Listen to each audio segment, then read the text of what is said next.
So I've known this man since since like second grade, first grade. Since like the second grade. Yeah, been within 10 years, bro, since I've seen you. The last time I saw him, he didn't have that hair up top. He had like the ball ski basically. I like it, cut G.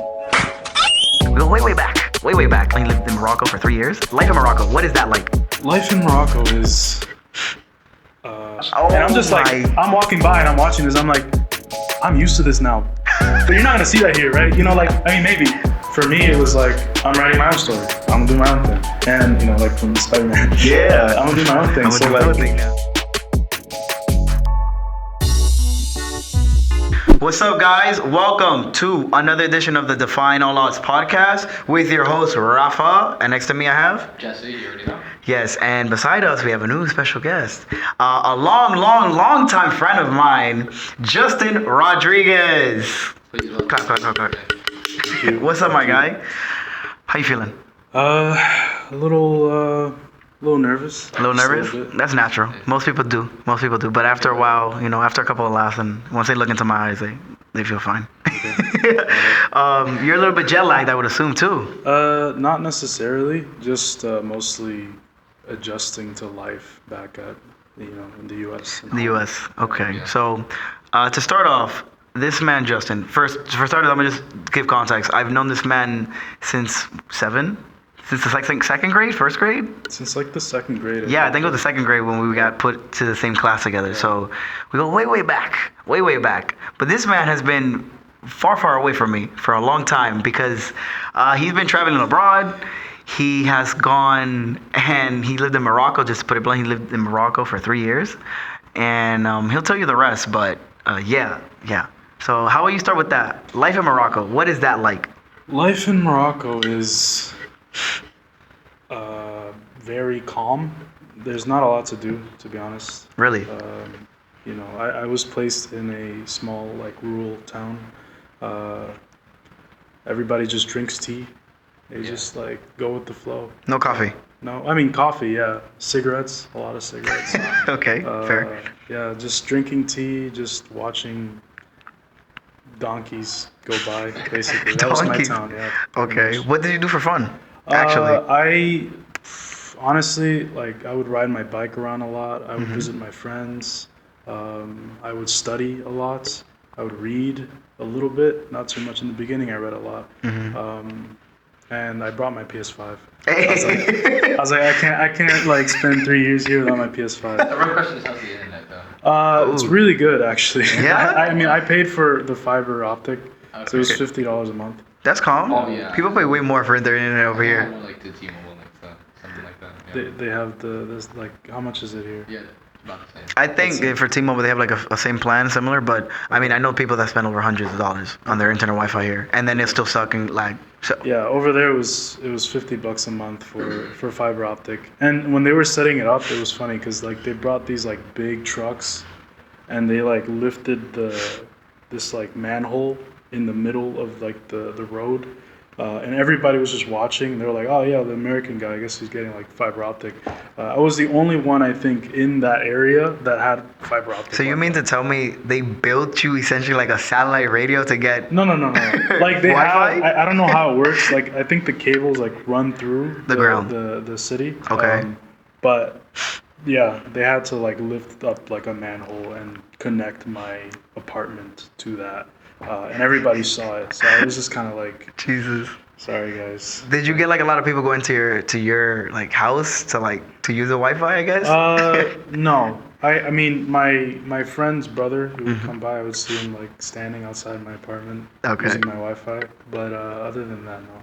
Okay, I'm curious though. So like, I mean, from the way you put it, it's like you said, very calm, kind of very, like, in other words, isolated from like the modern life. You would say? Morocco in general, or where I was placed? A little bit of both. I would say that Morocco, I mean, it's a developing country, but they have all the basic amenities that you would expect in a modern country. Okay. If you go to like the big cities, there's like the capital, it's Rabat, or Casablanca, or Fez, which was next to my work site. You'll find, everything, basically. Yeah. Everything. Supermarkets, McDonald's, Pizza Hut, Yeah. Papa John's, like Oh, big chains. Really? Interesting. Everything basically. Okay. It's not like you're out there in like the boonies or something, but you can be. So like there's definitely like a big wealth gap in the country. Mm-hmm. When you go to the more rural sites, you'll find that it's there's some poverty there, and it's tough. What's that experience been like for you, like just to see like the drastic differences? Because you were over there for with the Peace Corps, right? Yeah. Okay. If you don't mind sharing with the viewers, like Yeah. like, So someone can what purpose understand of a the little trip bit. Yeah. So the Peace Corps, I'll start off with the history of the Peace Corps off the top of my head. I believe it was 1962 or something like that. In the 1960s with JFK. Basically, he founded the Peace Corps to promote friendship with other countries. It's basically a soft power organization, soft power body, which is to form friendships with other countries, to promote American values and diplomacy. And the Peace Corps works in, I don't know the number off the top of my head. I think it's like over 60 countries or something around the world or something like that. Might be less, I don't know. But in Morocco, at least, it was one of the first countries, and it's been there for over 60 years. Yeah, it's been there for a while. And I decided to apply just because I was just finishing up university. I was finishing up my 4 years. Where were you going? Where were you attending? I was going to UConn. Yeah. Oh, nice. And I was like, you know what? I want to have an experience where I can go, abroad and experience something that's a little tough and challenging. Yeah. So I signed up for the Peace Corps, and they sent me to Morocco. And yeah, that's. So you don't get to choose? You get to choose. You have. You get to choose 3 countries that, like based off of like most preferred and least preferred. I see. Morocco was my first choice. It was my first choice. Okay. My second one was Dominican Republic. So the Peace Corps actually exists in the Dominican Republic. Interesting. And my third choice, I think, was Indonesia or something. Indonesia? Yeah. Okay. So you were pretty dead set on going to like the Middle East, Asia kind of parts. Yeah, because Morocco's the yeah. only Middle East. Well, it's not Middle East. It's It's like in between. They call it. Morocco's actually under Spain. It's in North Africa. Right. But they call it the Middle East and North Africa region just because they share like a similar, Arabized culture and language. Yes.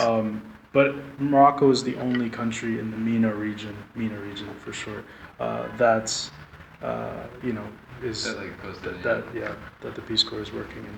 I think that there was something I remember. You mentioned that like you were like really lost before going on that trip to the Peace Corps.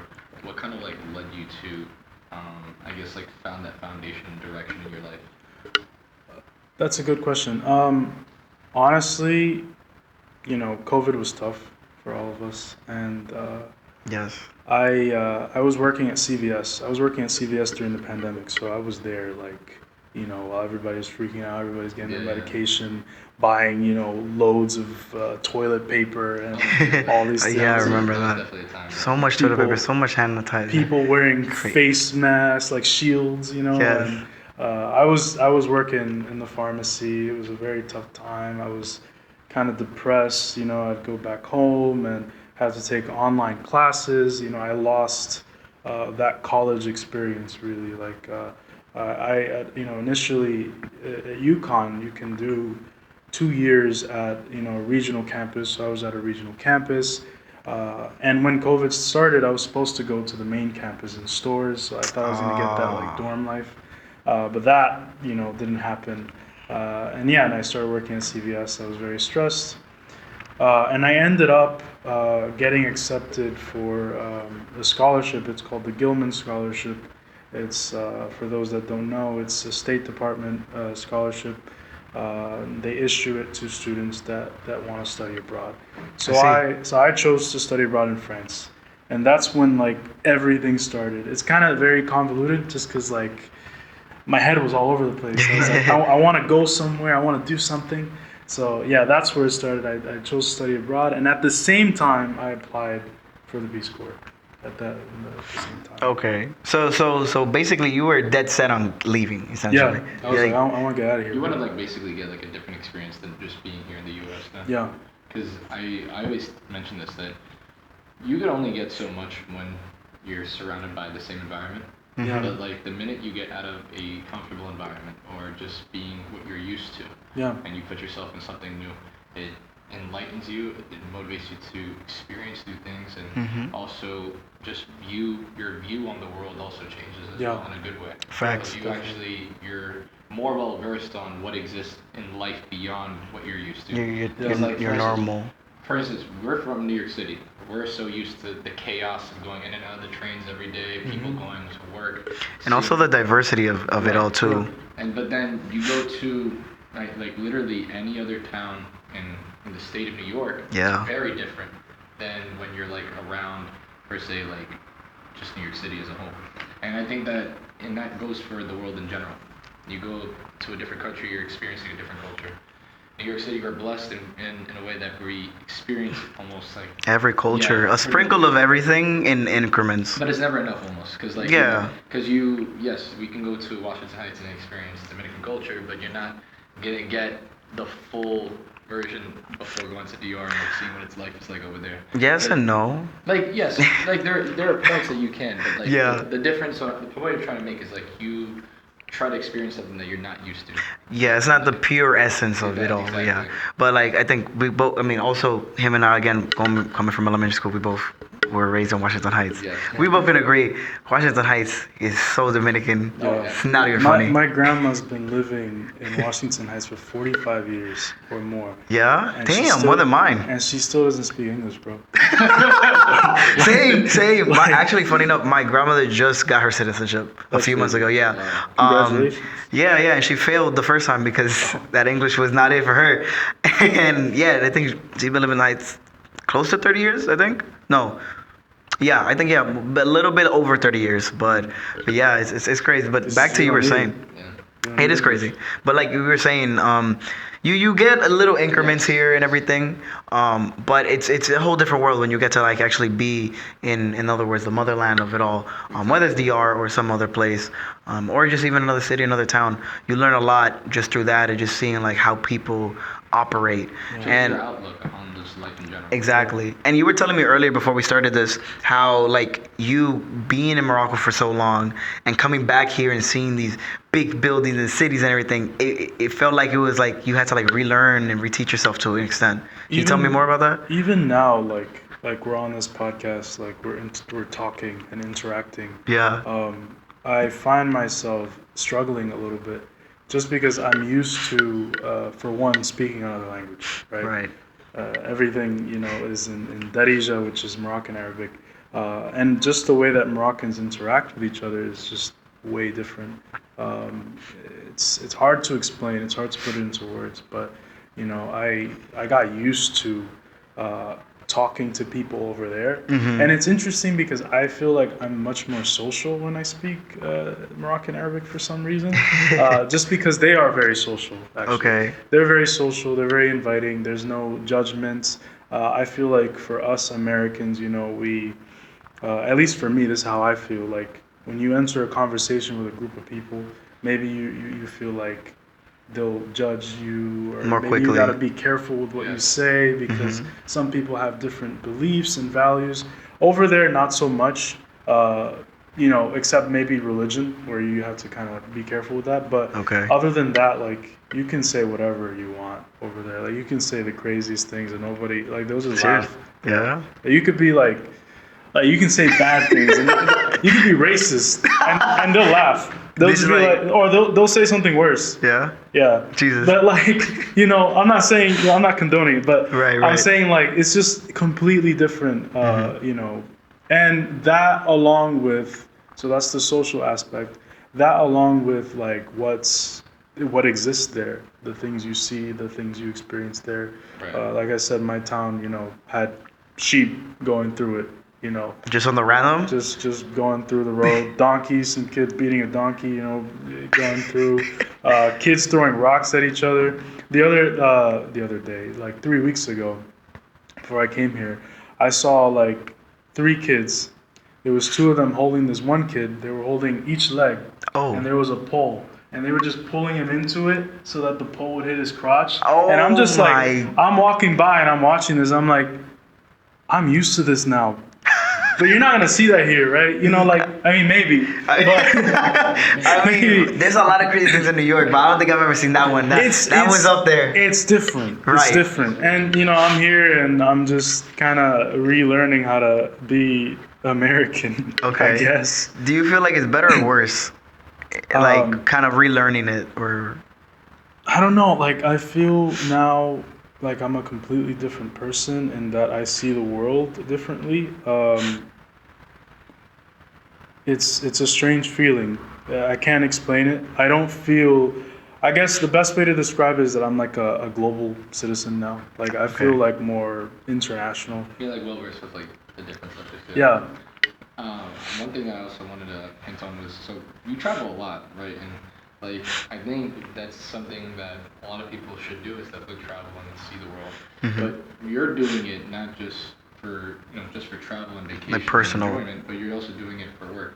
And I remember before this, like reading up on your biography, like how you're really into policy work. How does that kind of like shape, I guess, the way you kind of view, I guess like the world in general? Because you're like interacting with different cultures and spending time in different places. Like you were 3 years in Morocco, you spent time in France, you've been here in the U.S. Like, what's that experience been like for you? I guess with your aspirations and goals in life now. I like to kind of kill two birds with one stone, in the sense that I've always wanted to travel, but I always had this idea that I'd like to travel while also propelling like my personal and career goals. So that's why, when I said I wanted to leave the country, but also I tied it into like what I want to do, which essentially I would like to work for the Foreign Service, which is the foreign services? Yeah, Foreign Service. Okay. So that's like that's like State Department, a Foreign Service officer. It's like being a diplomat, essentially. Okay. For the U.S. But I realized, yes, traveling on your own accord, is nice. You learn things. It's beneficial for your soul and your life experiences. But I can't put that on a resume. I can't put like, I've been to, I don't know, Cancun, on a resort, and I learned some Spanish. No, it has to like tie in somehow. I get it. And I found, luckily I found a balance there. I was able to, travel a little bit. I hope to travel more in the future. But also, with some benefit to it, which would be like, something to put on. Giving it some sort of purpose per se. Yeah, I like what you said, and apart from just like in your aspect, you look at it more for as a career path, essentially, or like benefiting your career. Yeah. I'm a big believer too. Like when you do travel, like again, it's great to enjoy your vacation and do the most craziest and most fun and wildest things that you can imagine while you're on a vacation.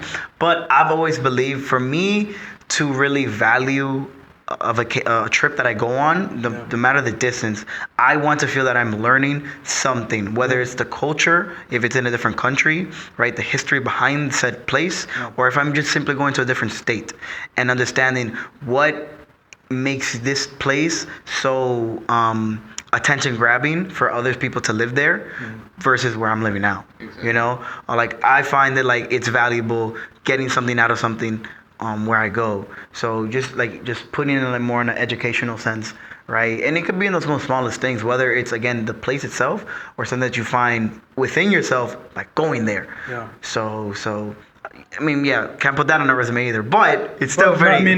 But it does help you kind of I didn't mean, open your eyes a little too. It's good for you to travel for yourself. Yeah. But like I just meant it like for me, like yeah, for what I wanted to do. But yeah, that's good, and that's a good point. Like really wanting to understand the culture and the history and the people there. That's a very important thing for me personally, and that's why the Peace Corps was kind of like the best option for that. Okay. Just because you're in there, you're integrating and stuff.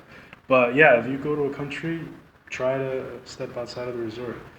People like, I've only been to the DR once. Yeah. But when I went, I wasn't in a resort, and I value that, Yeah. because I can say I went there, and I lived, I was in an orphanage. Wow. And in Bonao, and I saw some things. I can say that I experienced it a little bit, but from the lens of somebody that's a local, and that's important. Yeah, I think that's super important. I would also say that what is it that kind of motivates you when you're in those environments? Like, what's like driving you to kind of, is it to help communities?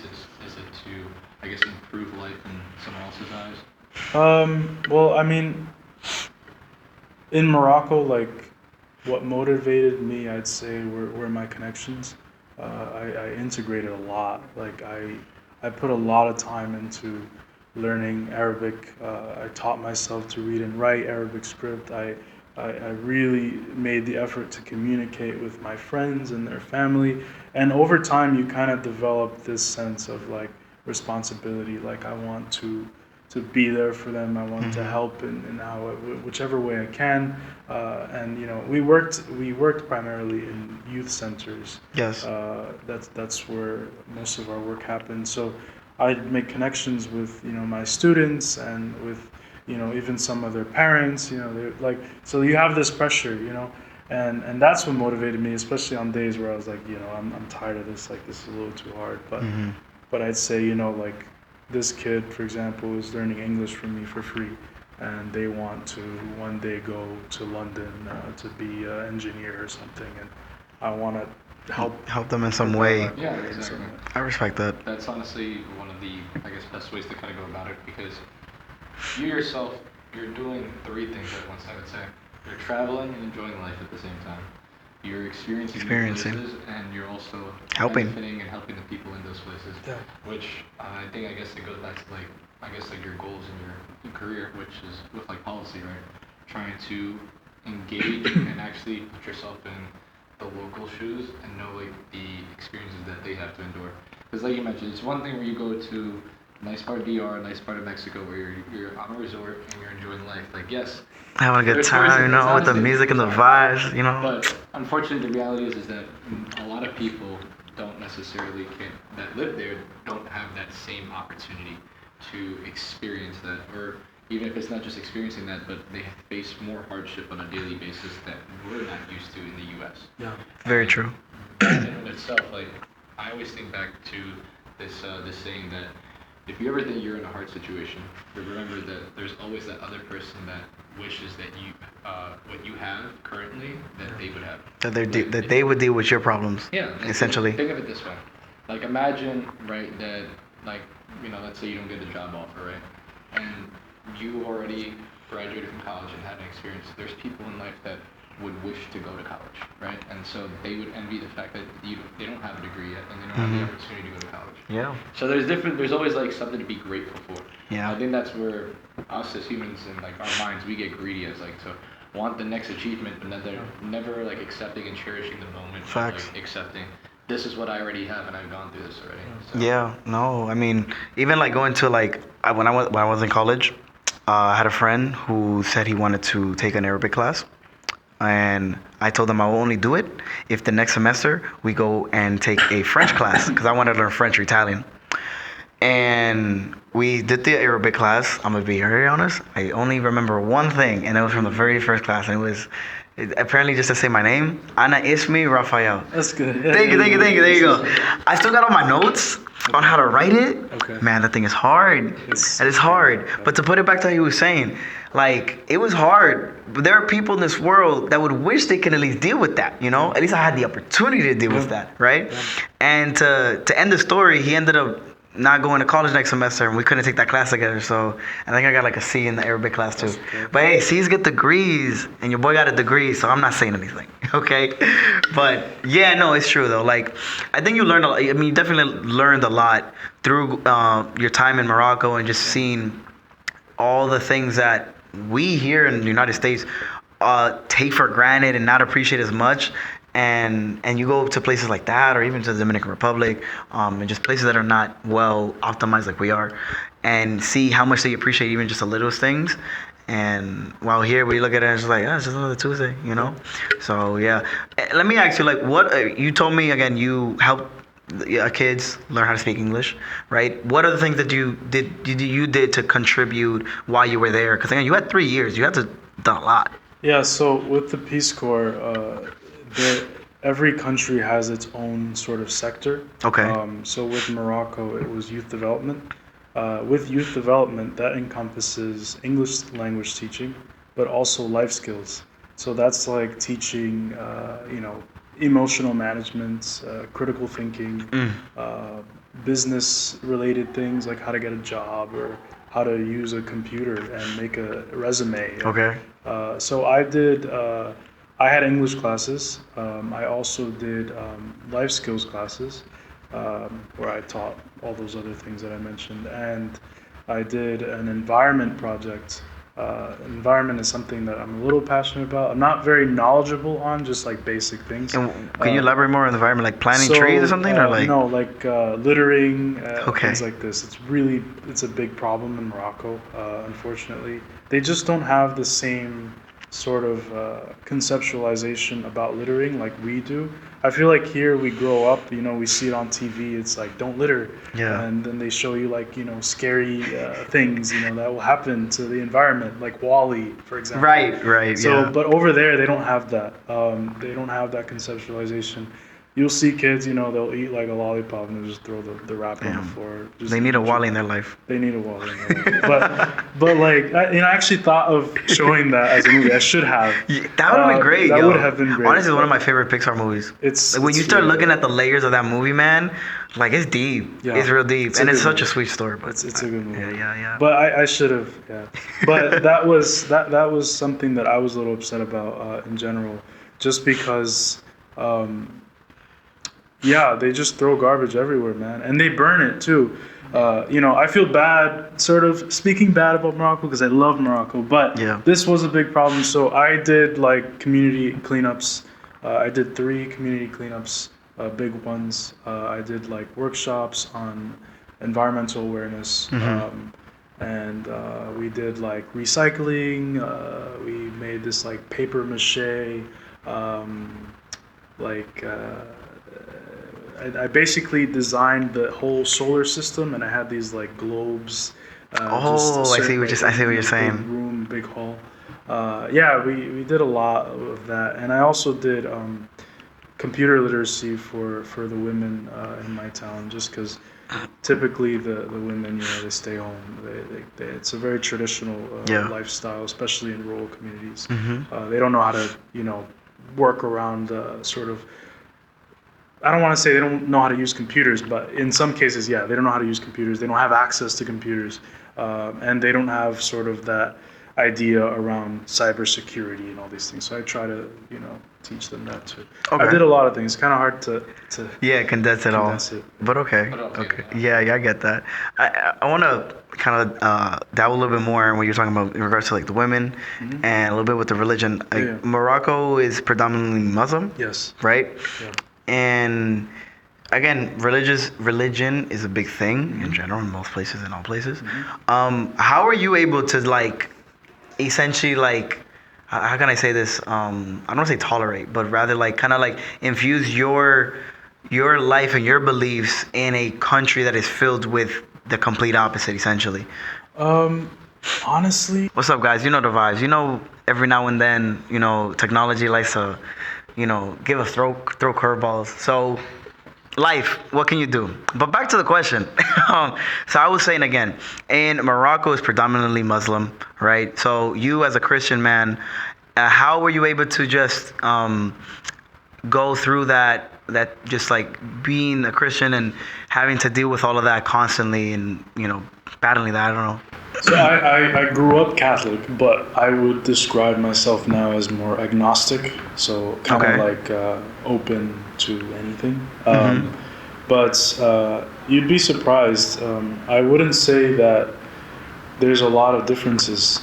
It looks like there's a lot of differences, but really at the core, there aren't many differences between, I would say, a traditional Catholic household, especially Catholic Latino household, and a Muslim traditional household. You have similar expectations. In some cases, a little more strict than what we're used to. But at the core, it's family values. Respecting women, being conservative with how you dress, believing in God, praying. That's basically it. Okay. Those are things that if you reframe them in the way that we grew up seeing it, right. you'll find that it's very similar. Like I was placed initially because the first 3 months in the Peace Corps, you're placed with the host family. Okay. I didn't know any Arabic at the time. I was placed in a household with an older woman who basically, at the end of the day, was like my grandma. She was basically like an abuelita, bro. Like, yeah. She would cook for me. She would wash my clothes, fold them. She would pray from time to time. I got sick, like really sick, and she started praying next to me. It wasn't the Bible, but it was the Quran. So okay. it's similar but different. I get with you. Extra things. I see. Okay. So you didn't you felt comfortable to an extent, basically? Yeah. Like you didn't feel like out of place? You didn't feel out of place? I mean, sometimes I'd have the realization, I'd be like, yo, I'm the only, like, not Christian person in this whole town. Like, that's weird, right? Yeah. But people are inviting. Like, they weren't, like, mean to me or anything. I get the occasional, oh, you should convert. But it's never like, oh, you have to convert. It's like, you should because we want the best for you and we want you to go to heaven and we want to see you there. It's never like a bad thing. I never experienced it in a bad way. Okay.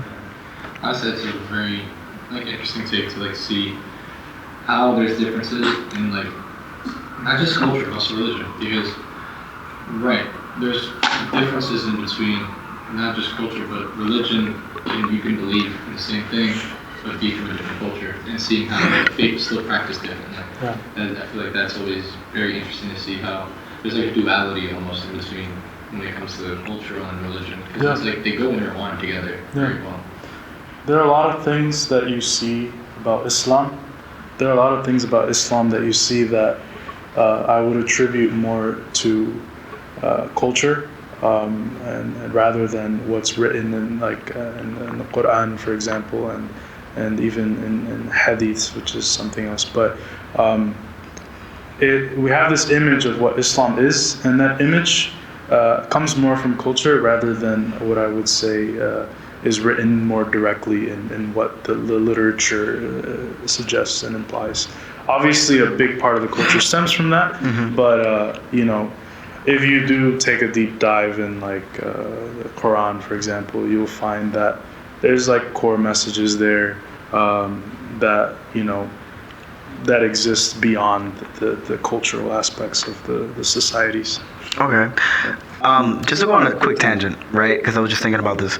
I mean, when it comes to sports, you in general, I know, dabble a little bit with baseball. Like, you relatively familiar? No? Oh, damn. No. Well, I do know enough. Like, were you there for the World Cup in Morocco? Yes. What was that like? Because, I mean, they went pretty... That was crazy. Pretty up. Yeah, it was crazy. So, what was that like? It was crazy.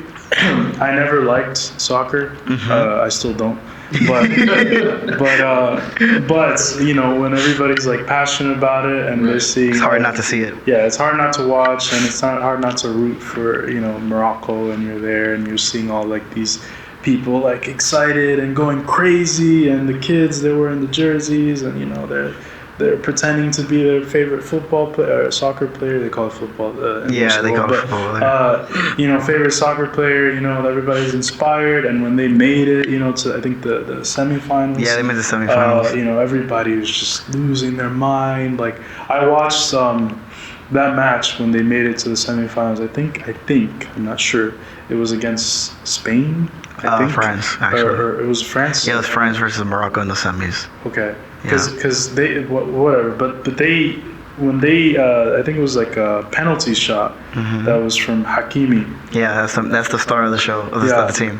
When I was there, I was watching it with everybody, and when he hit that, it was like an earthquake. I was in a cafe. It was like an earthquake, and you just feel that passion.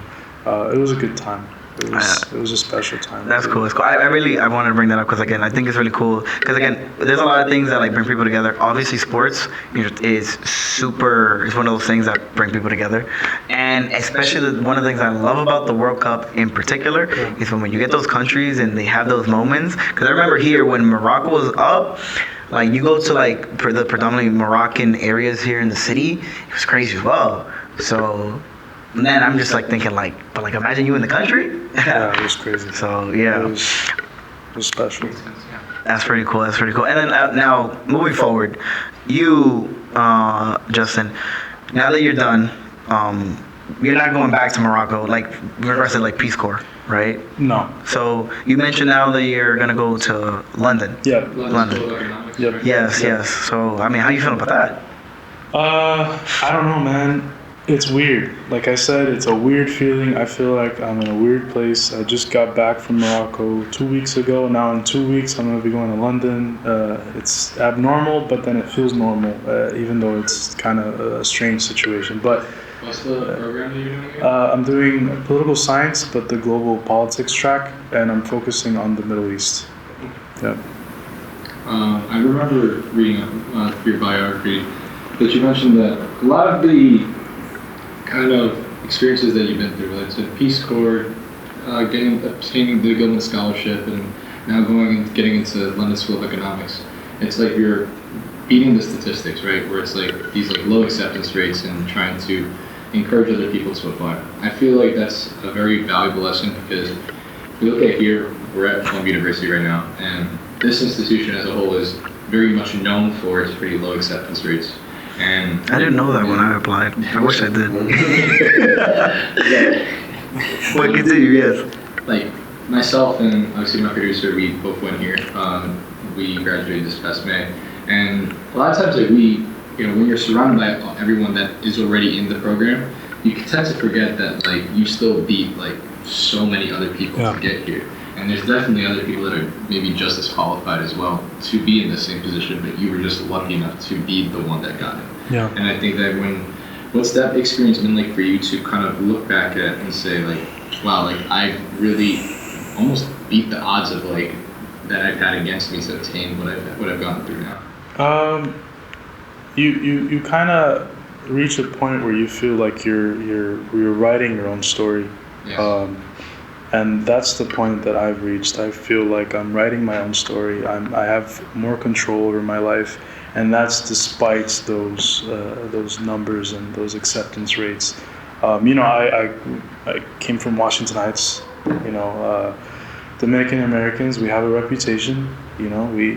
People they look at us a certain way, and and our families, they have their own expectations as to what they want us to be, a doctor or a lawyer, and these things. So I grew up with those expectations, but for me it was like I'm writing my own story. I'm gonna do my own thing. And like from Spider-Man, I'm gonna do my own thing. I'm gonna do my own thing now. I'm gonna do my own thing. But that's kind of the point I reached, and I reached that point. I'd say when I started applying to these programs, I was like, Gilman Scholarship, low acceptance rate. I think it's not like super low. I think it's like 20% or something. And I was like, all right, I'll give it a try. Peace Corps, acceptance rate might be a little high because they have low numbers, but at the time, I don't know. Low acceptance rates. LSC, low acceptance rate. The scholarships, low acceptance rate. I very fortunate to have received a full scholarship from LSC, and even that is something that's hard for me to conceptualize because that's probably like less than 1% that get that opportunity. But I'm writing my own story, bro. Like, it's okay. Like, I'm not thinking about it. Like, and that's why, like, I tell people, if you see those acceptance rates, part of that is just for clout, right? Yeah. They just, like, they want to look, like, selective. And they are. But just try. Like, if you just do it, like, what's the worst that's going to happen? They're going to say no. Exactly. That's honestly, like, the best way to put it. I still remember, I'm, like, 3 months as an alum, but, like, when I was applying to college, and I remember it was like I think my junior year of high school, and in my high school we had like this thing where you would have to go with your parents to meet with the college counselor to discuss like pretty much like preparing your application, like where you're gonna apply to college. And I remember she's like, the guidance counselor, she was like telling me, like, oh, you know, you're applying to like a lot of selective schools, like it's probably not a really good idea. You should maybe apply more to like these like smaller, like lesser known schools that have really high acceptance rates. And I was just like, you know what, I'm gonna like use that as fuel. Yeah. Because yes, I believe in myself. Yes, I know I'm qualified, and I know that, like you mentioned, you're writing your own story, and it's like, what if I can? What if I am part of that 3.6% they consider, whatever the numbers are? What if I am, right?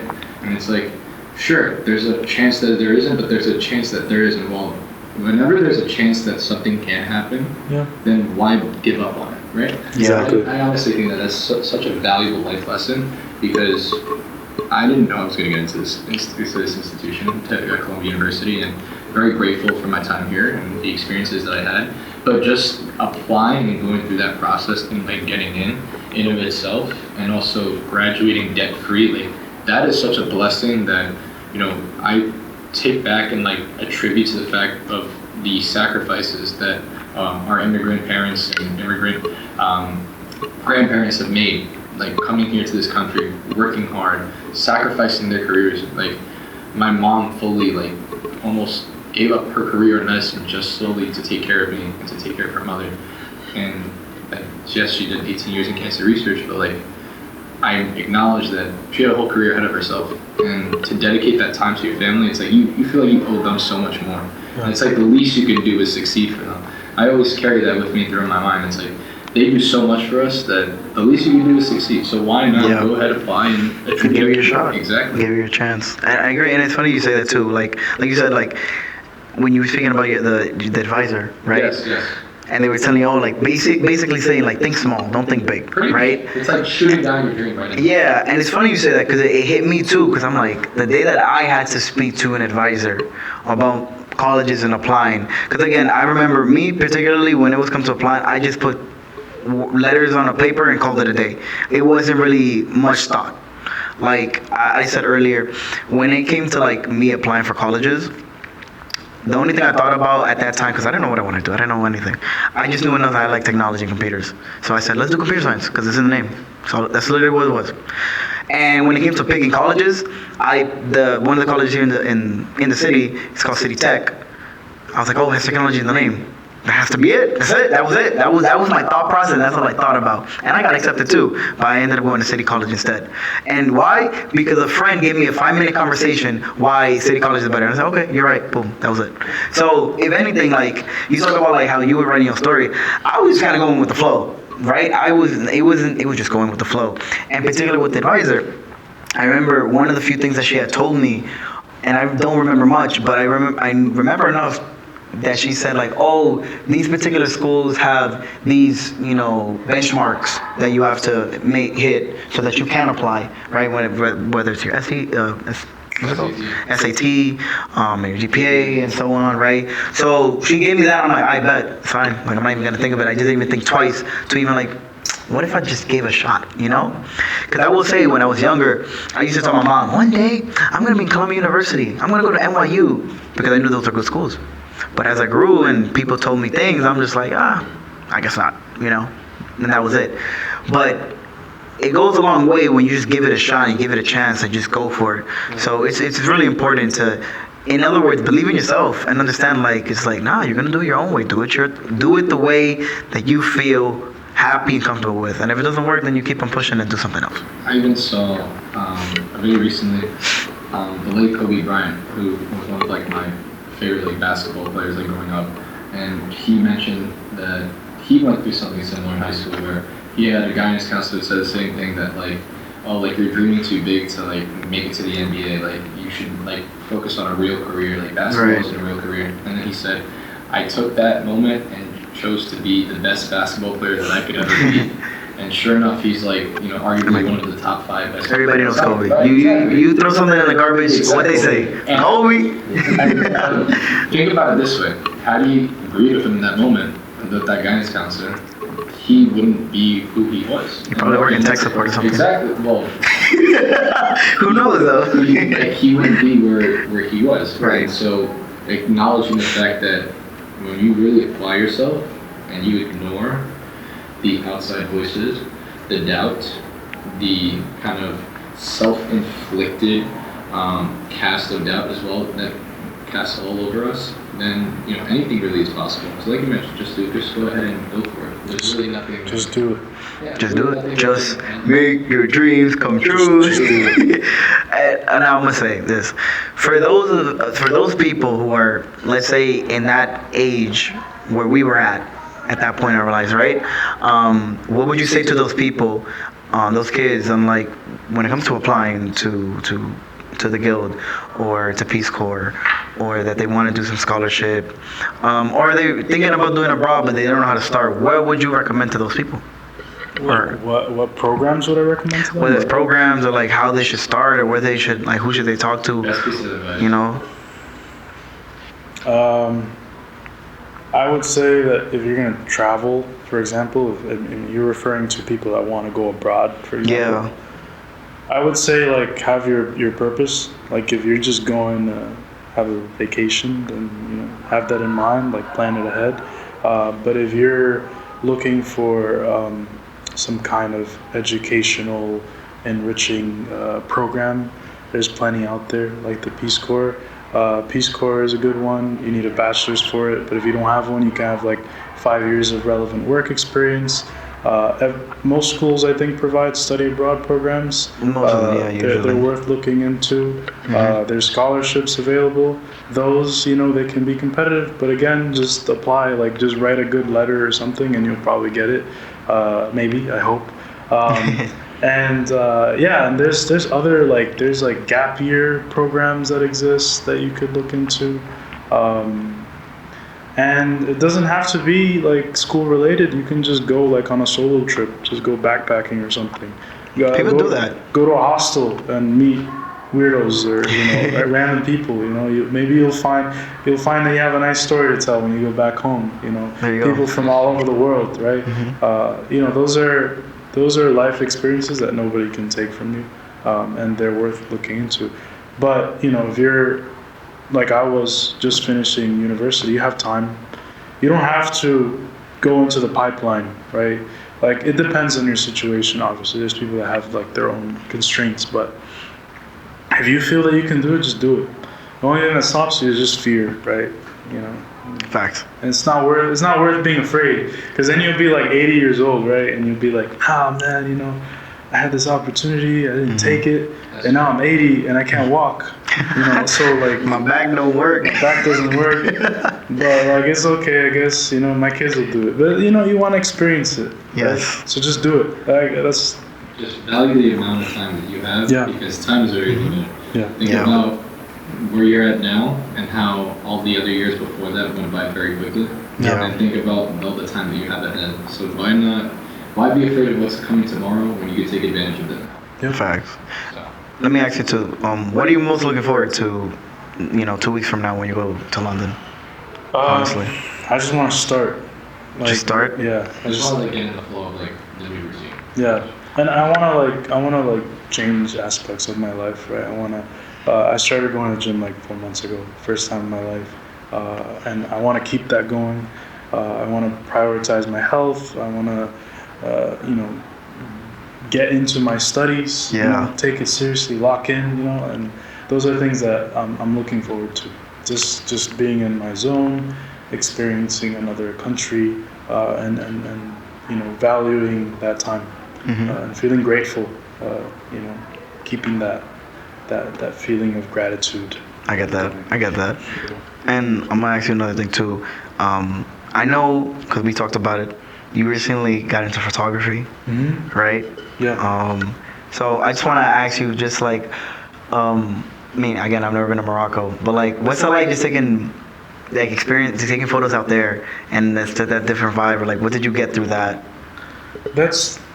I would actually think about that a lot, because I was like, when I go back to New York, like, everything's kind of like, I'm used to it. Yeah. So there's an aspect of like being somewhere that's foreign that kind of encourages you to take really like nice shots, right? Agreed. You know, because you're seeing things that you're not used to seeing, right? But here it's kind of hard because like I don't know that feeling. That feeling you're used to it. That corner I'm used to seeing it. You know, maybe it doesn't look as special. Maybe I can't take a picture of it from in the same way that I would take it if I had never seen it before. You know, but over there everything's new. So you're like seeing new things, and you know the angles, you know, and stuff. It puts you in a different like no pun intended, a different lens. Yeah. Right. And I like that because too, like again, I've been to DR so many times, right? But every single time, I just want to take pictures. I just want to take pictures of everything because I don't see it every day. Yeah. And then I walk around my block and I'll take my camera and I'll hold it and I'm just like, I want to take. Boring. It's boring. Just the same. It just looks too much of the same. It changes your like whole perspective. Just like you're used to an environment, you want to like try something else. Yeah. And then again, of course, like, capturing the moment and everything like that as well, and just like taking it all in. Honestly, so I mean, honestly. So, I mean, I think that it's almost all the time we have. But honestly, if we've taken anything from this conversation, I think for our viewers, it's definitely that there's nothing that's really impossible. I think that in life you're going to be faced with a lot of obstacles and challenges, but it's really about just applying yourself and putting the best foot forward. And I think that Justin's a great example of kind of the experiences he's been through. Thank you. He's the GOAT. He's the GOAT, man. Thank you for coming. Thank you guys for having me. No, it's been amazing, man. And like again, it's been more than 10 years, bro, since I've seen you. It's crazy. Yeah, I know. Actually crazy. Literally, it's my first time seeing him over like more than like it has to be like what 12, 15? Yeah. Give or take. It's crazy. Absolutely nuts. The last image I have of Rafael is just you as a kid, basically. Literally That's the last same. memory I have. The last time I saw him, he didn't have that hair up top. He had like the ball ski basically. My dad Like used to shave my whole head. yeah, man. I mean, I didn't have this. I had full head of hair on the sides too, brushed it back. Yeah, Crazy yeah. times, man. So much fun. But I still remember we used to play Beyblades, bro. Yeah. Beyblade Bakugan. You remember Bakugan in the lunchroom, I remember bro? that. Yo, I'm sorry. I have to say this though. Like I remember when we used to be there and we everybody bring their Beyblades and we would get like the notebooks to make an arena. Yeah. And we would let it rip. Oh my god, it was all so over the place. it was Mr. so cool. Santana used to get very mad. Yeah, he used to get mad. He used to get upset with really that. upset. Yeah, but good times. Great times. Very nostalgic. Oh yeah. No, for sure. But again, that's how we do it, man. Defy all the odds. It's your boy Rafa, Coach Jesse signing off. and again, Take care, Justin. you already know the vibes. Stay tuned for more episodes. Deuces!